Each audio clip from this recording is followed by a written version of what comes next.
নেদারল্যান্ডসের the Hague শহরে নেটোর বৈঠকের পর সাংবাদিকদের মুখোমুখি হন ডোনাল্ড ট্রাম্প।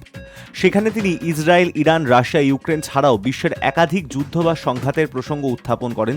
সেই সূত্রেই ট্রাম্প বলেন, খুব সম্ভবত এগুলির মধ্যে সবচেয়ে গুরুত্বপূর্ণ ছিল ভারত আর পাকিস্তান সংঘাত। আমি একাধিক ফোন করে এটা থামিয়েছি, বলেছি যদি তোমরা একে অপরের সঙ্গে লড়তে থাকো, আমরা তোমাদের সঙ্গে কোনো বাণিজ্য চুক্তি করব না। একই সঙ্গে ট্রাম্পের সংযোজন, পাক সেনাপ্রধান আসিম মুনির খুবই ভালো লোক। প্রধানমন্ত্রী নরেন্দ্র মোদী তো আমার দারুণ বন্ধু, ভদ্র মানুষও, তাই তাদের সঙ্গে যোগাযোগ করতে পেরেছিলাম। তারা বলল বাণিজ্য চুক্তি চায়, আমরা পরমাণু যুদ্ধ বন্ধ করছি। এর আগে একাধিকবার ট্রাম্প দাবি করেছিলেন ভারত পাক সামরিক সংঘাত তিনি থামিয়েছিলেন।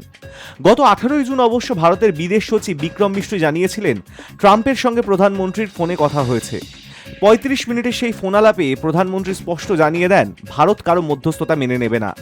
পাকিস্তানের সঙ্গে ভারতের সংঘর্ষ বিরতি নিয়েও আলোচনা হয়েছে ইসলামাবাদের অনুরোধেই। ট্রাম্পকে এমনটাই জানান মোদি।